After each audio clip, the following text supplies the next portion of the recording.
Most cold cases in this genre end with a killer's name finally surfacing after decades of silence. This one runs backwards. The man who did it confessed within months of the discovery. In an interview room 3 states away, without a single question forcing his hand. The mystery that actually took 38 years to crack wasn't who killed her, it was who she was.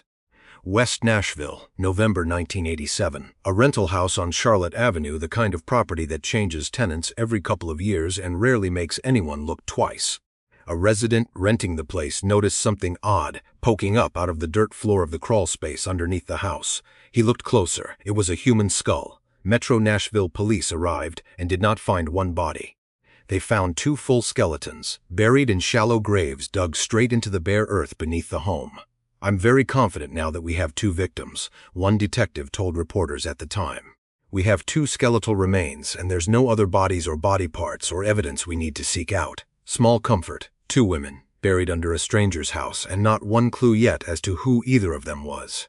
The investigation moved fast in one direction and stalled completely in the other.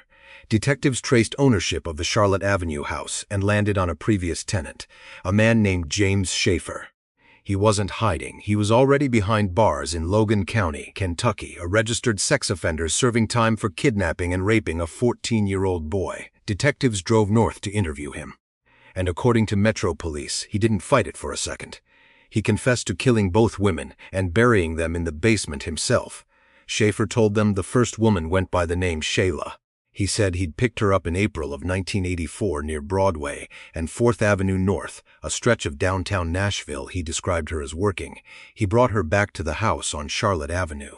At some point, he said, he caught her taking money out of his wallet, and in what he later called a fit of rage, he hit her in the head with a rubber mallet, stabbed her repeatedly, dismembered her body, and buried her under the floor. More than a year later, in July 1985, he picked up a second woman, this one near 12th Avenue North and Jefferson Street. He said she went by the street name Little Bit, and that he thought her last name might be Johnson. He strangled her. She went into the ground under the same house. That was in full the confession, a signed, detailed account of 2 murders. From a man already locked up for something else entirely. By any normal measure, this should have been an open and shut case. Instead, it stalled immediately because 1987 forensic science had absolutely nothing to offer 2 sets of bare, unlabeled bones, no fingerprints, no dental records to compare against, because nobody had a name to check them against, no missing persons report that anyone had managed to connect. Detective Matthew Filter of the MNPD Cold Case Unit, who would spend years of his own career on this file, later put it simply. Back in 1987, skeletal remains alone just weren't enough to give either woman a name. The killer had a face, a name, and a signed confession. The victims had neither. For nearly 4 decades, that's exactly where it stayed. The file didn't close. Metro Police kept it open, periodically revisiting it as forensic technology improved, but Sheila and Little Bit remained exactly that. 2 nicknames given to them by the man who killed them, repeated in police reports because there was nothing else to call them. Investigators knew almost everything about how they died, and almost nothing about how they'd lived. Detective Filter later told the Nashville Banner that this case, while striking, wasn't even unusual for his unit. Metro Nashville currently has roughly 24 open cases of unidentified human remains sitting in evidence, in many of them the cause of death still unclear too. The push that finally moved the case came from routine follow-up, not a single dramatic breakthrough. In January 2025, the Cold Case Unit had both sets of remains disinterred for what MNPD called contemporary forensic analysis, modern DNA extraction that simply didn't exist in the 1980s. Capable of building out a genetic profile detailed enough to search against distant relatives in consumer ancestry databases, the same forensic genetic genealogy method that's cracked cold cases across the country. Filter's team also released a new forensic facial rendering of Little Bit that April, hoping wider public attention might shake something loose. It worked faster than anyone expected, and not through the lab. 2 days before that January DNA collection even happened, the phone rang. A woman called the MNPD Cold Case Unit after coming across information posted online about the case. She told detectives her mother had been missing since 1984. She gave them something concrete to check it against, 2 details about the car her mother had been driving around the time she vanished, which lined up with what investigators already had on file. Filter's team hadn't even started trying to build a family tree from scratch. A daughter had beaten the genealogy to it. Investigators collected DNA from more than one of the daughters Sheila Cummings had left behind.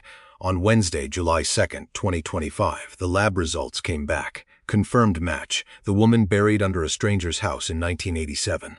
Known only by a nickname a serial predator had given her, was Sheila Cummings, 23 years old, from Elgin, Illinois, a Chicago suburb nearly 500 miles from the crawl space where she'd spent 38 years.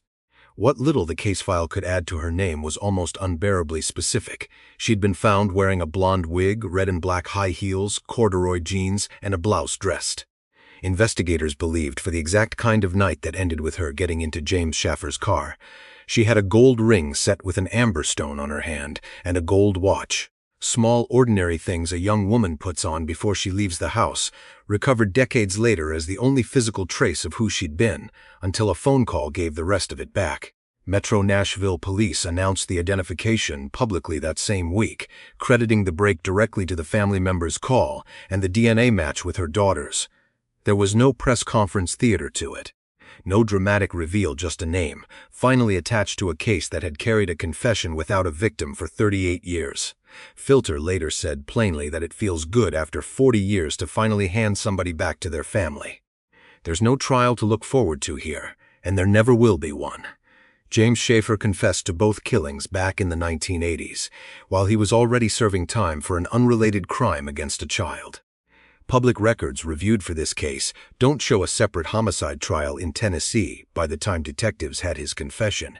He was already someone the system had locked away for something else. The identification of Sheila Cummings doesn't change his legal fate, it changes hers. For 38 years she existed in police paperwork as a set of measurements and a nickname. Now she has a hometown. A family and daughters who spent their whole lives not knowing what had happened to their mother until one of them typed the right words into a search bar. The second woman is still waiting. Little bit the name investigators still use, because it's the only one anyone has ever given her remains unidentified. MNPD estimates she was somewhere between 25 and 40 years old. Black, around 5'6" to 5'7", with a distinctive open-faced gold overlay on one of her front teeth and a fused lower spine that likely gave her back trouble in life. She was buried wearing blue shorts, a blue halter top, and flip-flops, and she was found with a copper ring shaped like a Grim Reaper. Her DNA sample is now finally being processed into the national database, something that was never possible in 1987. Because that database didn't exist yet either. Investigators have said the same technology that brought Sheila Cummings home is the one they're counting on to do the same for Little Bit.